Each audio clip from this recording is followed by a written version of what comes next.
things are not always the way they appear to be. As a matter of fact, they often are not the way they appear to be. And sometimes the truth is in the silence. And it doesn't necessarily mean just not spoken. Sometimes the truth is hidden. It's not seen. It's not heard. And at some point, maybe it's for years and years, we know about it with conspiracy theories, right? But eventually, at least some of it comes out into the open for us to see and hear. And sometimes it's centuries. Sometimes it's millenniums.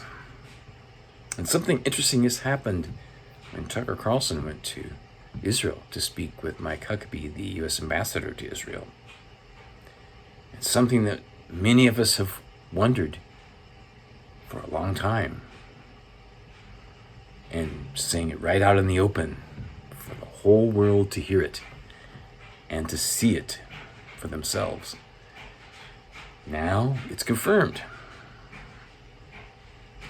There can be no one group on the planet that is chosen over all the others. That's just not reality.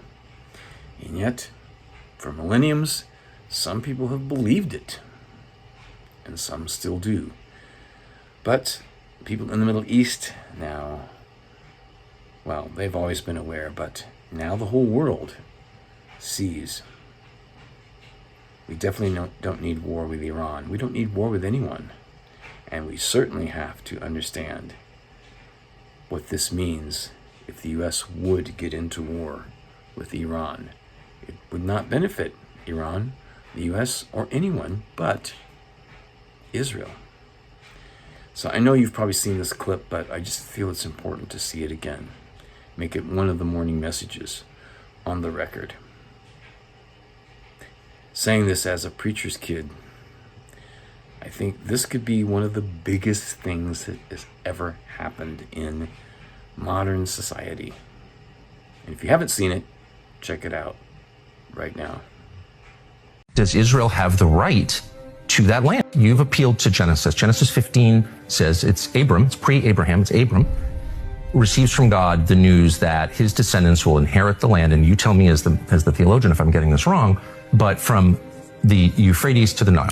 That would include basically the entire Middle East. That would be the Levant. So that would be Israel, Jordan, Syria, Lebanon. It would also be big parts of Saudi Arabia and Iraq. It would be a big piece of land. But here's the point. It would be a lot of places that are now countries. Christian Zionism. I want to go back because that's where we started. I'm not going to let you off on this because you have said it 3 times that God gave this land to this people. And so it is entirely fair for me with respect to ask, what land are you talking about? Because I just read Genesis 15, as I have many times. And that land, I think it says, from the Nile to the Euphrates, which is, once again, basically the entire Middle East. So God gave that land to his people, the Jews, or he didn't. You're saying he did. What does that mean? Does Israel have the right to that land? Because you're appealing to Genesis. You're saying that's the original deed. It would be fine if they took it all. It would be fine if they took it all.